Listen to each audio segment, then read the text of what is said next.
કાકા બા બધાને રામ રામ. હું આવી ગયો તમારી વિશમાં મુકેશ પરમાર ખબર લઈને જેવી રીતે વાત કરી કે આજ કોંગ્રેસ પાર્ટીનો અને કે મધ્યપ્રદેશનો પૂરા આપણા પ્રદેશની વાત કરીએ તો પ્રદેશનો કોંગ્રેસ પાર્ટીનો જો પ્રભારી નવો બનાવ્યો અને તેની આ ઝાપવાથી શરૂઆત કરીને પહેલી આજ કાર્યકર્તા સંમેલન રાખ્યો.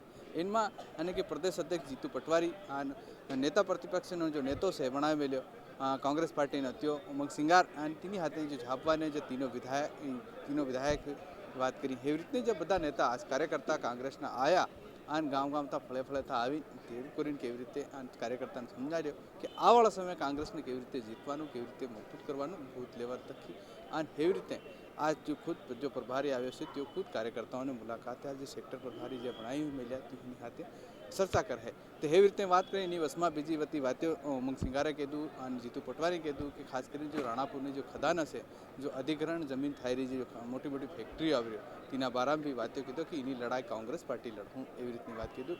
અને ઉમંગ સિંગારે કીધું કે જો મધ્યપ્રદેશનો જો મુખ્યમંત્રી મોહન યાદવ છે તેઓ પહેલાં ઝાપવાથી મોટી માત્રામાં હરો જાતેલો શરાબની ગાડીਆਂ અને હાવથી ઉજ્જૈનથી જાય બડી માત્રામાં કેવી રીતે ઠેકામાં કેવી રીતનો ખેલ થઈ રહ્યો એવી રીતની વાતો કીધો.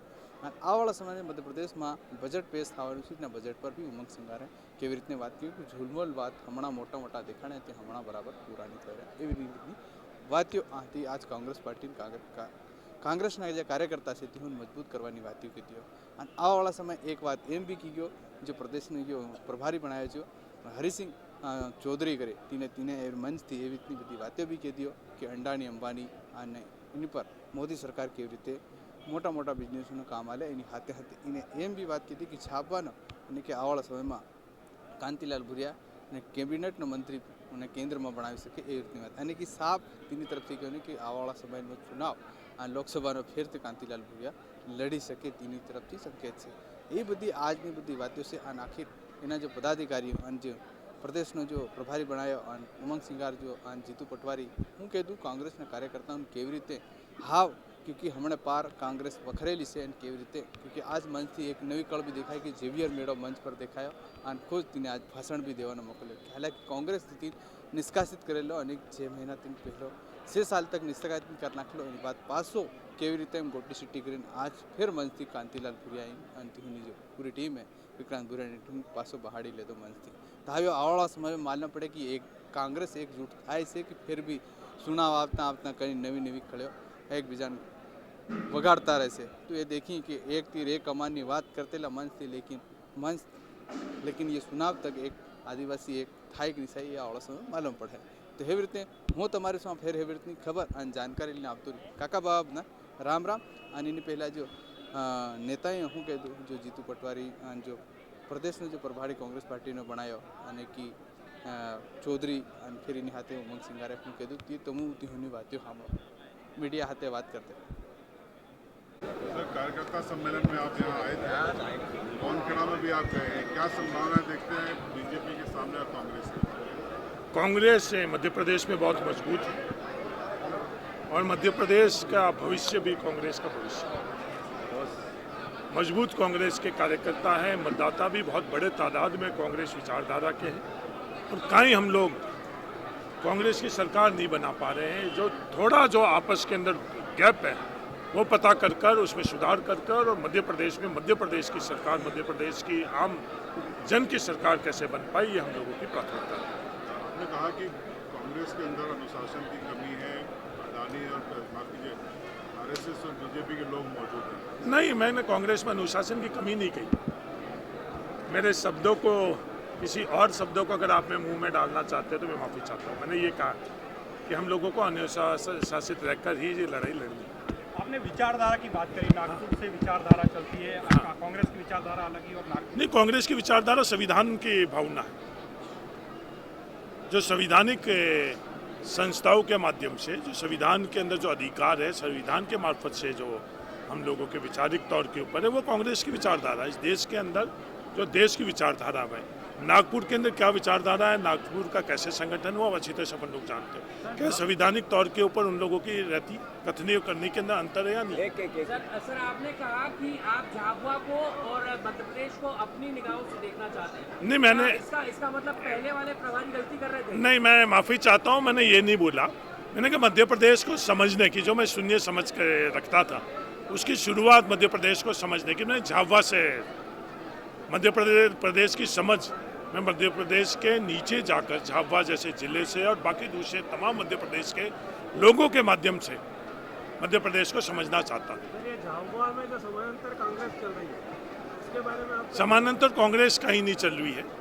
कांग्रेस के संगठन के अंदर कहीं भी किसी भी प्रकार की त्रुटि है, उसका हम लोग पता कर वो त्रुटियां हम लोग सुधार करेंगे। समानांतर कांग्रेस, यहाँ कांग्रेस अखिल भारतीय कांग्रेस कमेटी जिनके अध्यक्ष खड़गे जी, और जो वहाँ निर्णय लिए गए मध्य प्रदेश के अंदर जीतू पटवारी जी अध्यक्ष, जो भी प्रदेश कांग्रेस कमेटी के निर्णय लिए गए हैं उनको अनुसरण करने वाले कांग्रेस ही है, और उनका अनुसरण करने वाला कोई भी व्यक्ति किसी भी पद पर क्यों नहीं हो, किसी भी पृष्ठभूमि का क्यों नहीं हो, वो कांग्रेसी नहीं है। तो समानांतर कांग्रेस नहीं है। जो भी इस तरह का कृत्य करा वो कांग्रेसी है ही नहीं।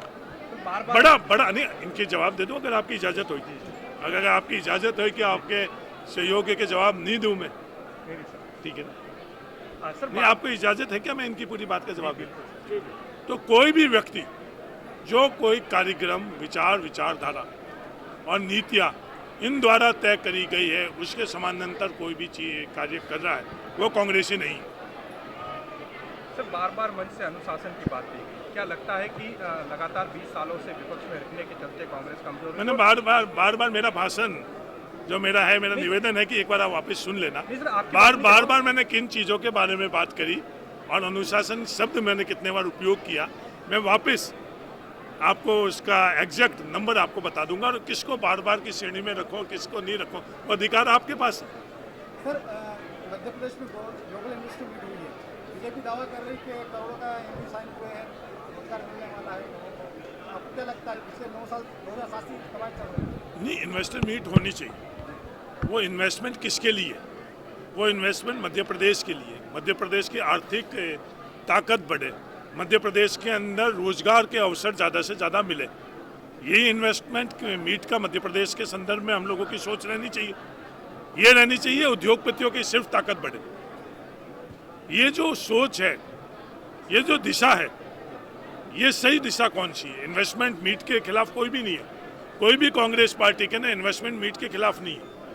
लेकिन बीजेपी दावा करती है उतना हो नहीं पाता, उस पर क्या कहेंगे? नहीं, भारतीय जनता पार्टी दावा कितनी कर रहे हैं वो आप लोगों से पता है। हर क्षेत्र के अंदर उन्होंने करोड़ों रोजगार दे दिए, लाखों रुपए जेब में आ गए। खूब हुई डॉलर की मार अब की बार मोदी सरकार, अब डॉलर की मार खत्म हो गई, किसानों की आमदनी दुगनी हो चुकी है। ये तमाम चीज बीजेपी की कथनी और करनी में अंतर है। ये अपने मूल मुद्दों पर नहीं आना चाहते। सर, भूरिया जी लोकसभा से जाएंगे या राज्यसभा से जाएंगे? केंद्रीय भूरिया जी की लोगों की ताकत से जाएंगे। लोकसभा में भी लोगों की ताकत से जाया जाता है और राज्यसभा में भी लोगों की ताकत से जाया। दोनों के दोनों जो हाउस है वो लोगों की ताकत, लोकतंत्र के अंदर सबसे बड़ी ताकत क्या है? वो लोगों की ताकत। फिर से मैं पहले तो मेरे परिवार के जो पत्रकार बंधु हैं उनको मैं खूब साधुवाद देता हूँ। इतने ईमानदार, इतने सच्चे, इतने बहादुर, जितने झाबुआ, रतलाम और अलीराजपुर के हैं। संघर्ष होता है, दबाव होता है, उसके बाद भी अपनी बात कहते हैं। मैं बधाई देता हूँ आप सबको। दूसरा, मध्य प्रदेश के एसपी का काम, झाबुआ के एसपी का काम, अलीराजपुर के एसपी का काम, रतलाम के एसपी का काम क्या बचा है? यहाँ से अवैध शराब गुजरात पहुँचाना बचा है। मैं गलत कह रहा हूँ तो आप लोग बताओ। यहाँ का टीआई का काम है अवैध शराब बिकवाना, सट्टे जुए अवैध चल रहे हो तो उनकी रक्षा करना। सही है कि गलत? अगर मोदी जी ने ये कहा कि चिट्ठी लिख देना कोई पैसे मांगे, मैं ये काम मेरे पत्रकार लोकतंत्र के चौथे स्तंभ को सौंपता हूँ। एक विभाग ऐसा बता दो, एक सरकारी कर्मचारी ऐसा बता दो, एक सरकारी कर्मचारी का कोई भी विभाग का हो जो बिना पैसे में काम करता हो, तो मोदी जी को चिट्ठी लिखने की हमें आवश्यकता है कि नहीं है? ये चूँकि हमारे देश के प्रधानमंत्री हैं, उनने जो बात कही उसका सम्मान है, पर उनने जो बात कही आखिर इस देश की जनता के, प्रदेश की जनता के हालात क्या है? बिना करप्शन से एनसीआरबी के आंकड़े कहते हैं सबसे भ्रष्ट राज्य हमारा हो गया।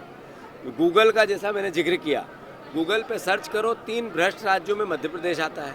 गूगल पे सर्च करो सबसे जब सबसे ज़्यादा भ्रष्टाचारी नेता मध्य प्रदेश के आते हैं। गूगल पे सर्च करो सबसे ज़्यादा व्यभिचारी नेता किस पार्टी के आते हैं, वो पता चल जाएगा। तो मेरा सवाल है कि देश के प्रधानमंत्री ने जो कहा वो मध्य प्रदेश की वस्तु स्थिति को प्रदेश के सामने लाना।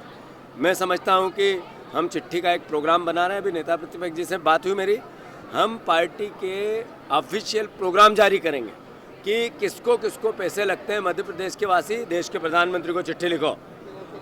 जमीन अधिग्रहण को लेकर आपने जिक्र कहा, लेकिन आपका अभियान कब? मैं सोचता हूँ कांग्रेस पार्टी वो पार्टी है, राहुल गांधी जी वो नेता है जिन्होंने भूमि अधिग्रहण अधिनियम के लिए 1 का 4 ग्रामीण क्षेत्र में किसान को मिले भूमि। मध्य प्रदेश एक ऐसा राज्य जहाँ 1 लाख से ज़्यादा 1 लाख हेक्टेयर से ज़्यादा आदिवासियों की ज़मीन खरीदी बेची जाती है 5 साल 4 साल 3 साल।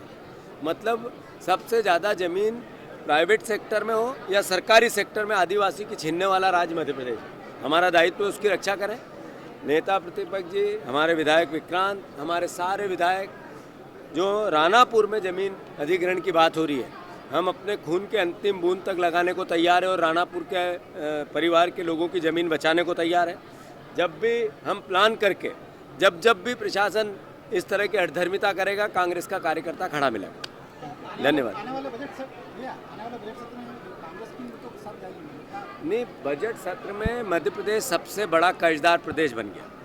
हमारी सरकार को अब कोई ऋण नहीं देता है और हमारी सरकार रोज हर महीने 5 से 7 हज़ार करोड़ रुपया कर्ज लेती है। आप लोग रोज बताते हो। आखिर इस कर्ज का करते क्या है? ये इन्वेस्टर मीट कराते हैं 1500 करोड़ की, ये बार बार क्राइम करते हैं, करप्शन करते हैं, कमीशन लेते हैं। हमारे आज ही यहाँ झाबुआ के जो परिवार के लोग हैं, अतिथि शिक्षक, अतिथि विद्वान, 5, 7, 8 महीने से तनख्वाह नहीं मिली।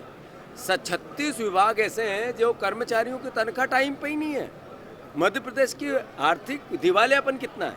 हमारा जितना कर्ज है उससे छोटा हमारा बजट हो गया। जो कर्ज लेते हैं वहाँ तनख्वाह हम दे नहीं पाते हैं। जो वचन पत्र दिया, संकल्प पत्र दिया, वो पूरा एक भी संकल्प पूरा नहीं किया। आखिर अर्थव्यवस्था मध्य प्रदेश की चरमराई नहीं है, दिवालिया हो गई है।